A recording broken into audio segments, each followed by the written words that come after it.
There are certain rules that one must abide by in order to successfully survive a horror movie. I met this 6-year-old child with this blank, pale, emotionless face. Hi, I'm Chucky. Wanna play?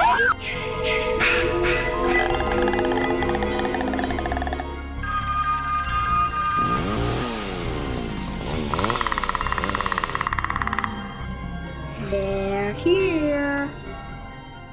Welcome to the Horror Cut. Hello and welcome to the Horror Cut, a quick bonus episode. We've got some exciting news. Stephen, do you want to say more? Yeah, so last week we did an interview with George Steuber, who was the cinematographer on the Terrifier films. And co-producer as well. So we got a chance to have a chat with him. He was a really, really cool guy. The interview was really insightful. Yeah, it was just a blast to actually just sit and talk about the Terrifier films with him. Yeah, I want to just say quickly as well, we did it over Zoom and there was a little bit of a lag, so the quality might drop every now and again, so we apologise for that, but we couldn't pass up the opportunity to speak to him. He goes into more than just the cinematography as well. He goes into, you know, how they did some of the gore scenes, the laughs on set, how they got past certain obstacles, and it's just a really exciting insight to it. Yeah. So enjoy this interview with George and let us know what you all think.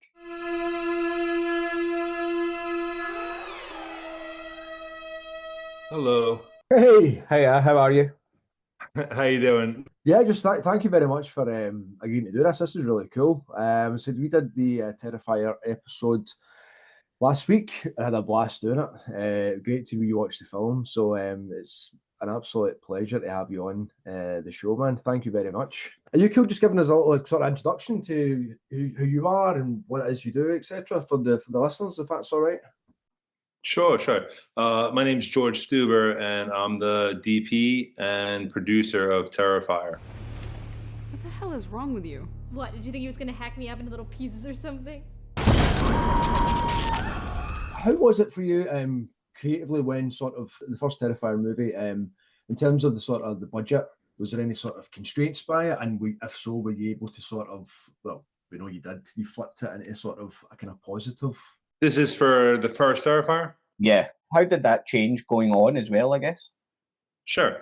So the first Terrifier, let me give you a little backstory. So before we even started Terrifier, I met Damien Leone prior to that when we were working on All Hallows Eve.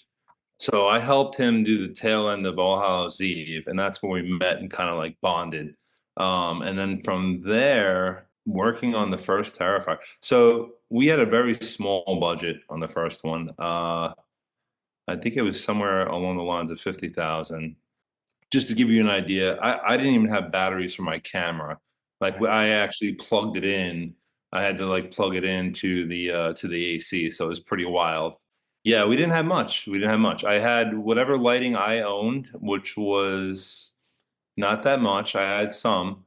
I had some equipment too. I had like a small dolly, very basic set of cinema lenses, and that was really it. I mean, we shot it on a red Scarlet with nothing really. I mean, that's pretty much it. I had a couple people helping me. I was pretty much setting up the lights. I did have a gaffer who helped out sometimes too. It's pretty tough. The first one was pretty rough, but we all kind of pitched in, wore many hats, and made it happen. So, and then obviously as we graduated to part 2 and part 3, things changed exponentially. Part 2, we had $250,000 for the budget.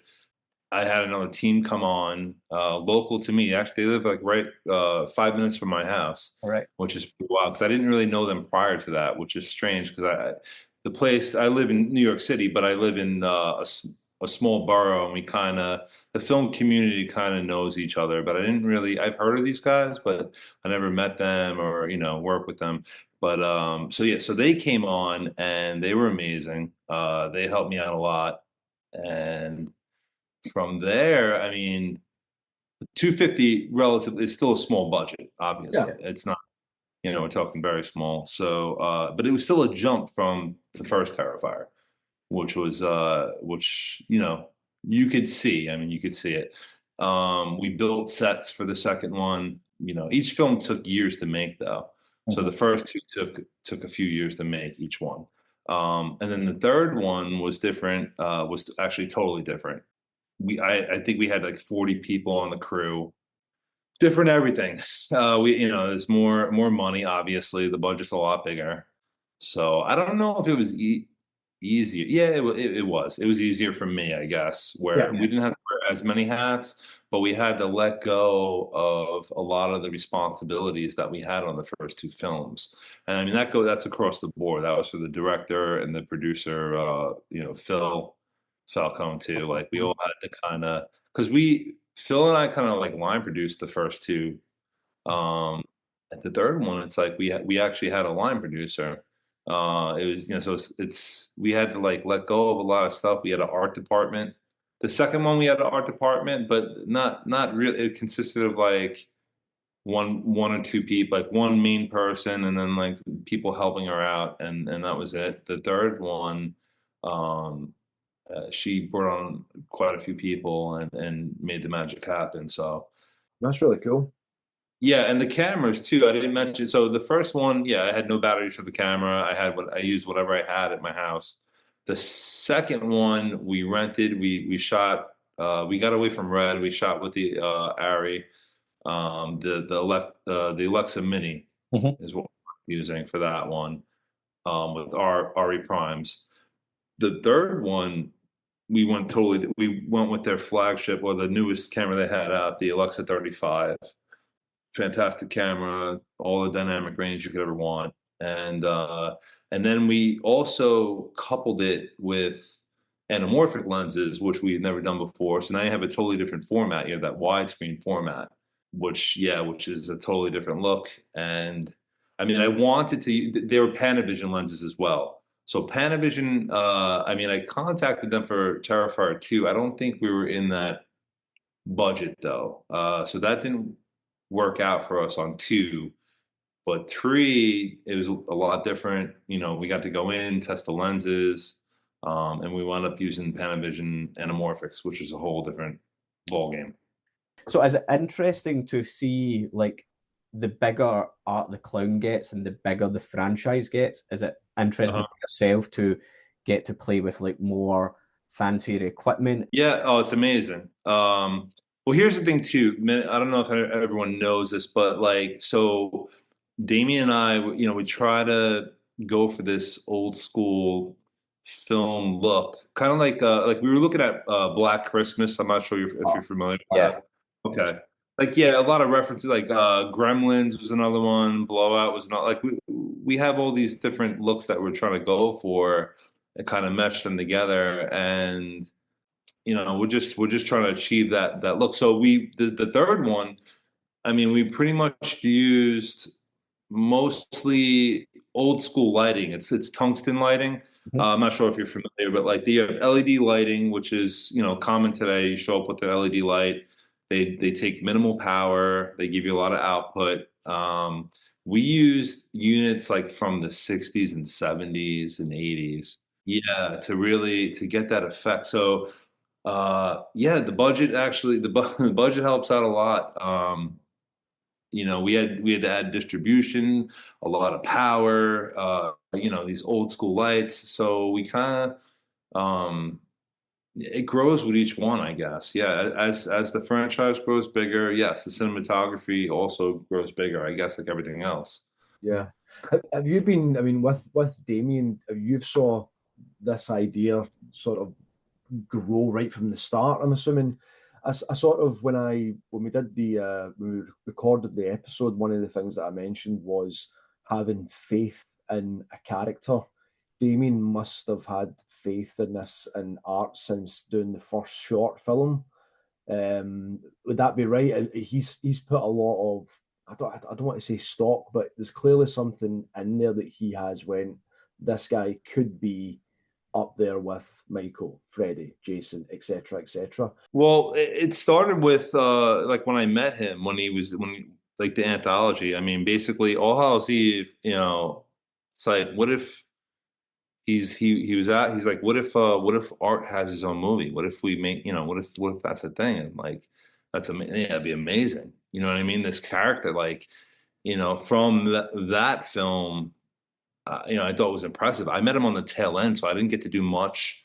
I didn't get to do anything with Art the Clown, more or less. But I thought it'd make a great movie too. So, I mean, he started working on the script, and I mean, from there, it's just like, all right, let's find an investor. Let's like make this thing happen. You know what I mean? So, did he know that Art the Clown was going to be as big as it was? No. I mean, he's like every other filmmaker though, like dreaming, like, you dream about something, you have a vision.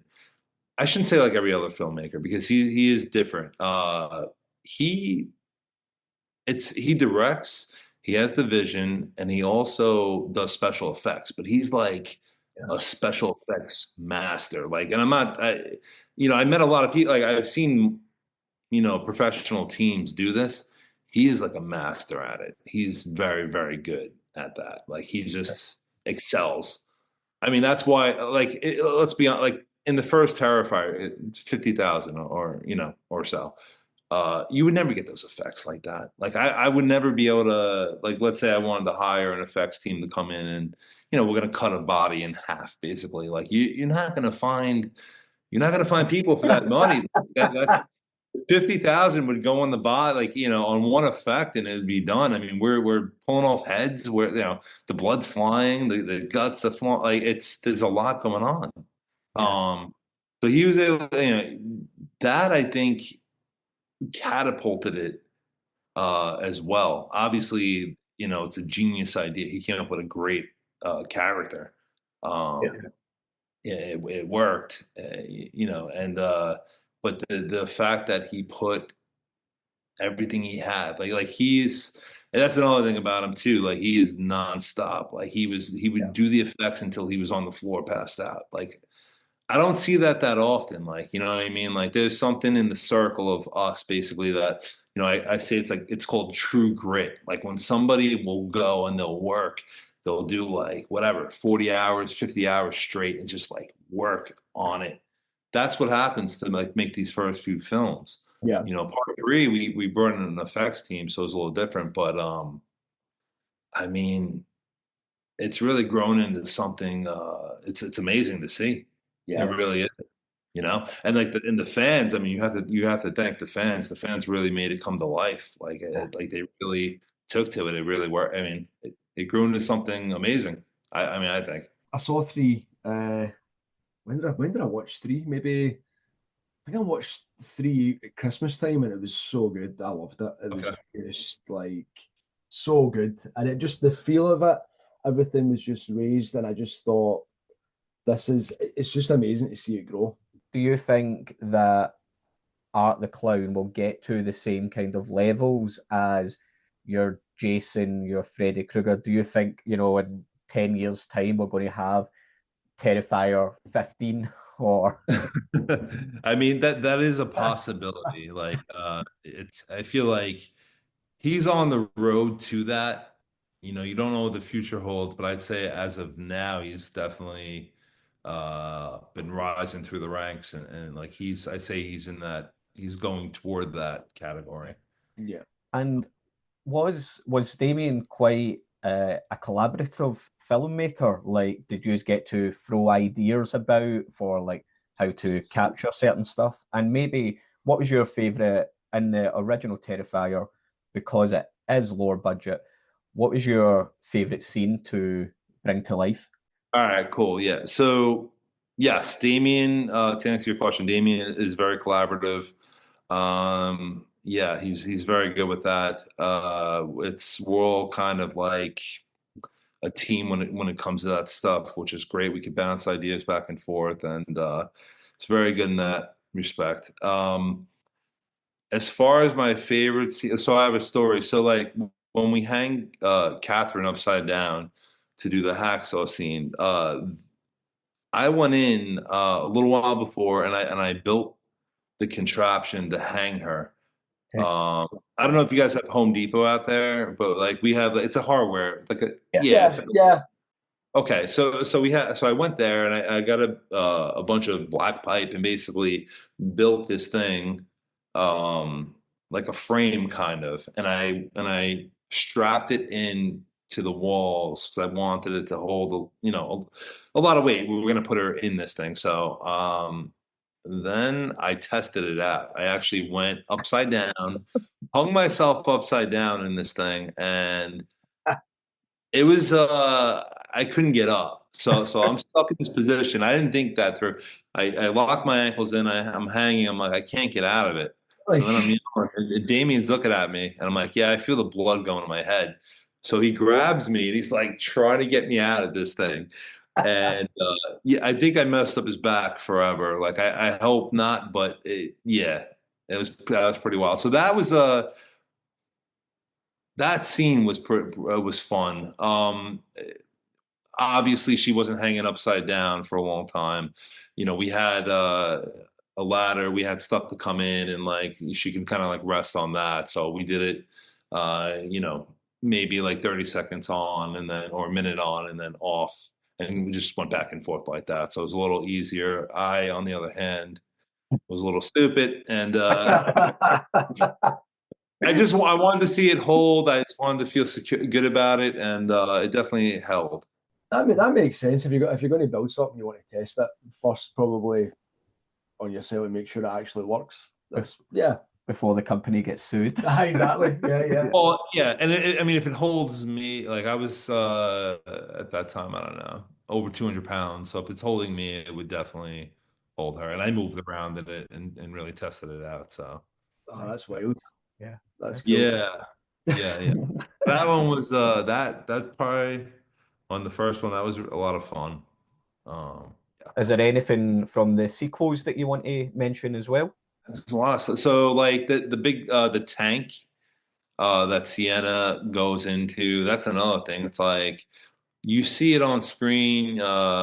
She falls into this tank of water, and it's like, okay, but where do you get that tank of water? How do you figure that out, right? So I'm there, with Phil. We're trying to figure out. Okay, we have to make this tank. We don't have a budget. It's not a big budget. It's still, it's $250,000. It's still not a lot of money. It goes very quickly. How are we doing this thing? I was looking into like bringing a tank back, like a cylinder tank from China. It was like acrylic. It would take a few weeks to come in, but they have them. They're very hard to find in the States. Everything in the States, I noticed that they would bring it in. It would be imported. So it was hard to find one. And if we found one, it was like really, really expensive. So basically, we decided to build it ourselves. Okay. So we made it. We had a welder friend of ours, pretty much like weld a cage to like hold the pressure, and then we had this really, really thick plexi, and we put the plexi together in Phil's backyard. Actually, we built this whole thing in Phil's backyard.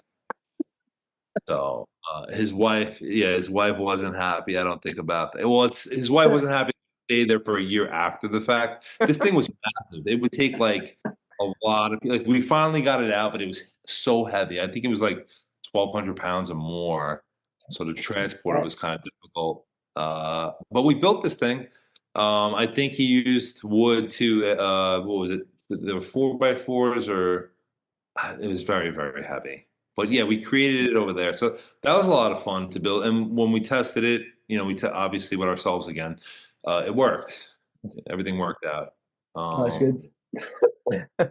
The fire stuff was fun. We built all the sets in Terrifier 2. We built everything. I actually worked on a lot of it. Phil worked on a lot of it.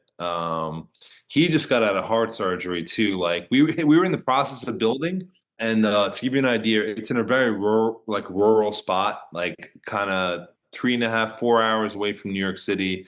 There's nothing out there. Phil had a place, there was a pole barn on it. It was big. I think it was like, I want to say 40 by 80. Mhm. The place when we had it, it didn't have heat, so we dropped the furnace in. Uh, we I helped run the electric. Like I'm not a construction worker, but there was a guy up there. I listened to what he said or whatever, and we were like the workers. We ran the electricity. They put service in there. We pretty much did everything in the place. Sheetrock. We built framing, floor. It was a gravel floor, so we had to build a wood floor on top of the gravel. Um, and then Phil had he had an operation for his heart. He was going to go up there. We were ready to build flats, and like he got a call from his doctor, and he's like, "You can't go. This you got to come into the hospital." And I was sitting there. We were in my truck, ready to go upstate. We had we had everything packed and ready to go. We were going to be up there just building flats, like in this barn in the middle of nowhere.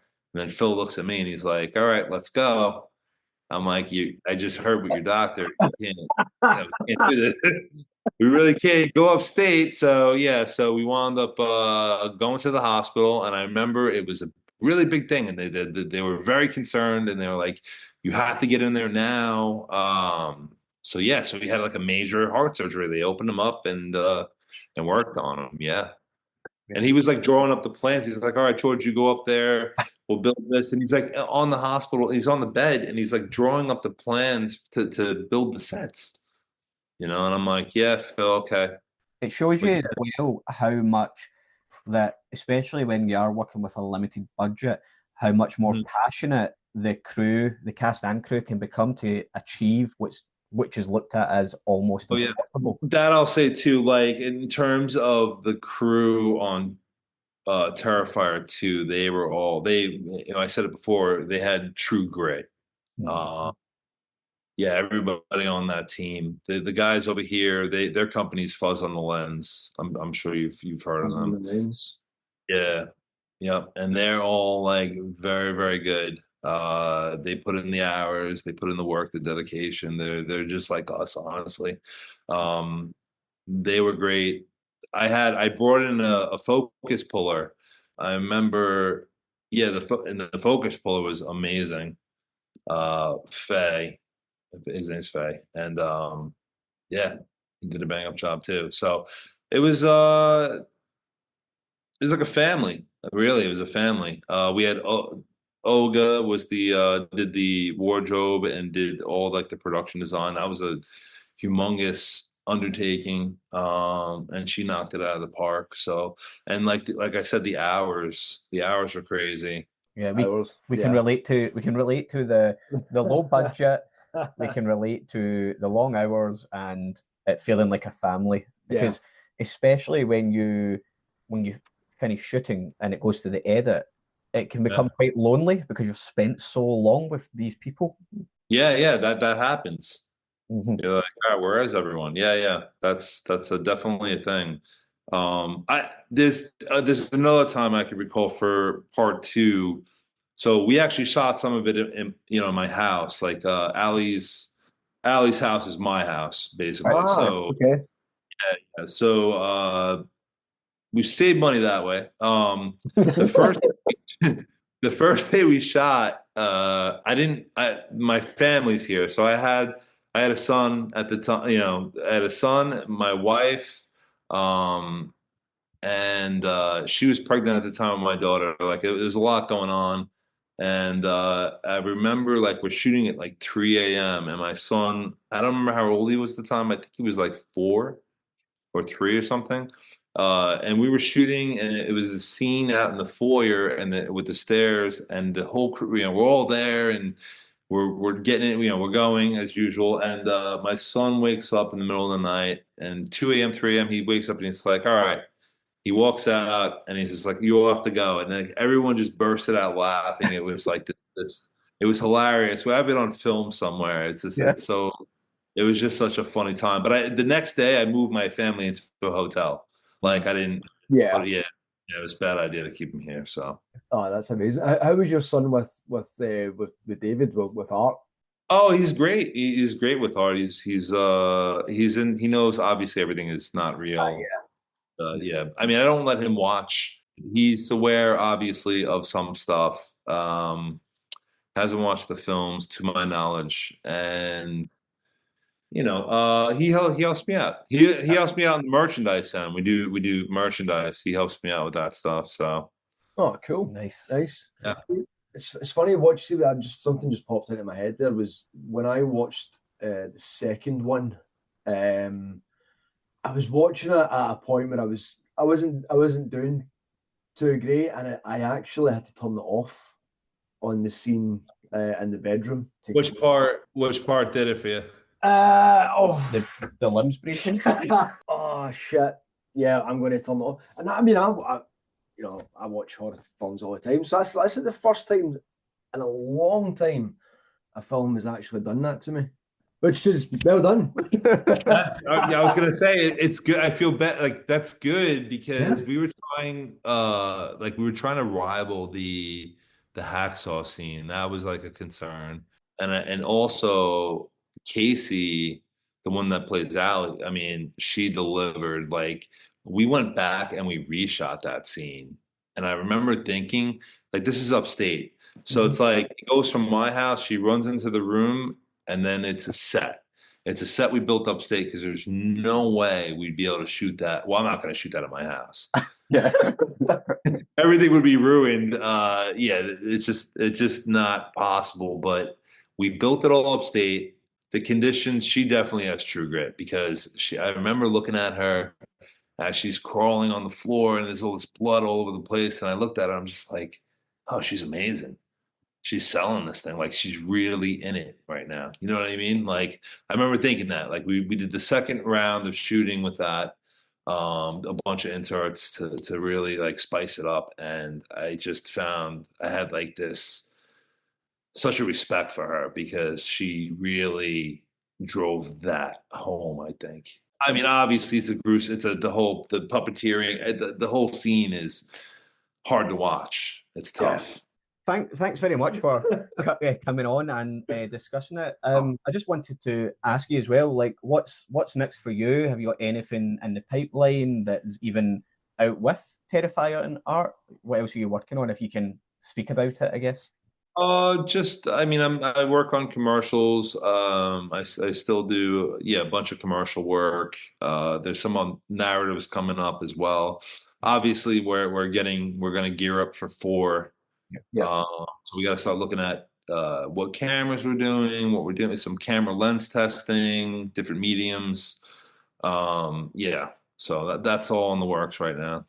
And do you think you'll stay a co-producer as the franchise goes on, or do you think you want to stick to more the cinematography side?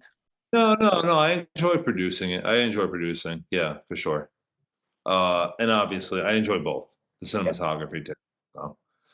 We'll try to raise the bar with this one again. We'll try to knock it out of the park. Hopefully we do.